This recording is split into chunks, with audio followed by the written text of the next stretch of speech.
Hello, welcome to the video.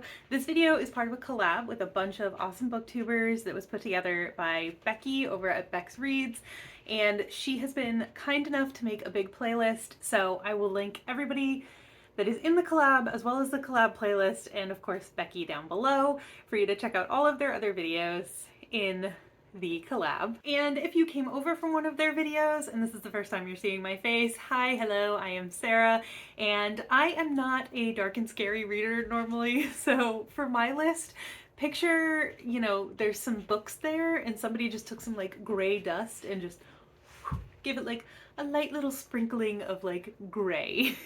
And that's my version of dark. So with that said, thank you so much for stopping by and let's just get right into the books. The first book I have on this list is What Moves the Dead by T. Kingfisher. And the reason I picked this book is solely based on vibes.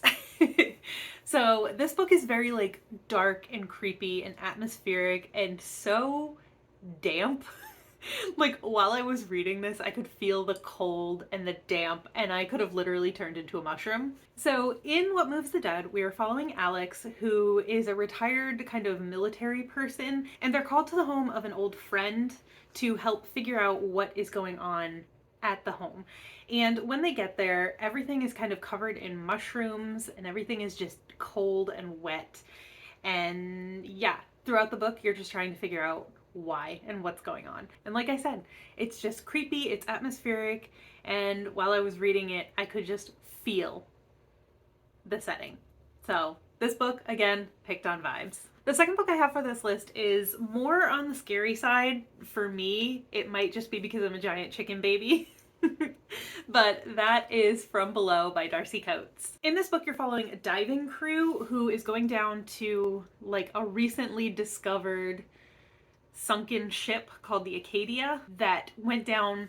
It was considered an unsinkable ship, kind of like the Titanic, but it just kind of disappeared without a trace. It's recently been found, like I said, and this dive team is just supposed to go down, figure out what they can, document everything. So they have a film crew and professional divers down there, and like basically just figure out what you can, get out. But they discover quickly once they get down there that there's something strange about the ship, and their oxygen's running low, their lights keep going out, and they start to wonder if the ship is going to let them leave. And that's why it's very creepy, it's very claustrophobic, and it kept me glued to the page. Like, there's nothing darker or creepier than the bottom of the ocean, right? Like, there's so much scary stuff down there that hasn't even been discovered yet. So for me, that is dark. The third book on this list is a little bit of a departure from like the wet water theme, and it is a fantasy book called The Library at Mount Char by Scott Hawkins. We're following our main character,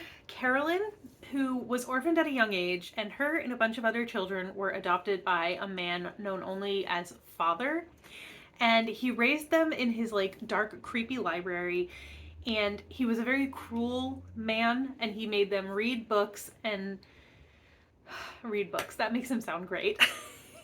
He forced them to read books. He raised them in his dark and creepy library and forced them to read books that gave them each a certain skill set and like powers. And then he disappeared. When they got a little older, he just disappeared, and he left this powerful library completely unguarded to anyone who might want to go in and get the knowledge that these books had. So basically just like an all-out war ensues. I read this book a really long time ago, and I don't like, it's one of those books that I don't really remember the specifics. I just remember while I was reading it, it just felt very dark to me. But yeah, like I said, the tone I remember it being kind of dark, a little bit depressing, but also funny and very violent, so just be prepared for that if you pick this one up. The next book I actually own physically, and it's actually a very recent read for me, and that is The Coven by Harper L. Woods. This book, okay, listen, this book is not great literature. I just want to start by saying that. This book starts out a little bit confusing, but basically what you need to know is we are following Willow and Gray, Alaric Gray Thorn or something. Willow is a witch. Gray is what's called a vessel. Vessels, basically think of them as vampires for witches. So in order to survive, vessels need to drink witch blood. And Willow has been brought up by her father kind of as a weapon of his revenge for something that happened to his family in the past. And for reasons, she ends up at Hollows Grove University, and the school kind of has secrets of its own, and there's just a very dark plot line happening here, as well as, you know, spicy fun times. So if any of that sounds even remotely interesting to you, it's a very short book. It's less than 300 pages. It was dark, it was spicy, it was fun. I enjoyed it, and I can't wait to pick up the second book. Again, not great literature, but the ending especially was very dark. And the final book that I have for this video seems like kind of a cheat because one, I've already used it in a Beccie collab before, and two, it's not really dark, but it is dark academia.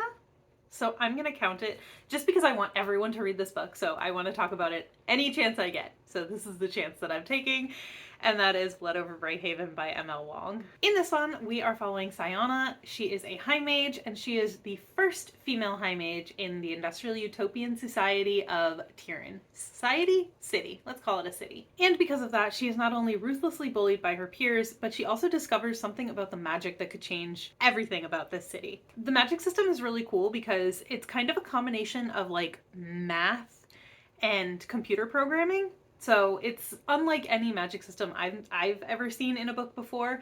And I just think it's really interesting. Of course, it definitely fits the dark academia kind of setting of this book, but yeah, I really enjoyed it. That being said, this book is more than just like good magical fun times. It contains themes of racial inequality, sexism, and it also has a really good discussion about like just because you apologize to someone doesn't mean that they owe you their forgiveness. Like, they don't have to forgive you. There's a really good discussion about that in this book, so I really appreciated that. And I just loved this book. It was so good. I just want everyone to read this book. It's so good. And that is all I have for you today for this video. There are 5 dark book recommendations that I have for you. Let me know if you've read any of these books, if you agree with me that they're dark, or if I'm just a giant chicken baby. Don't forget to head down into the description box below and check out some of the other creators in this collab. Again, I'll have all of the creators and the playlist linked down there for you to go check out everybody else's videos. Thank you so much for stopping by my little corner of the internet today, and I hope to see you again soon. Bye!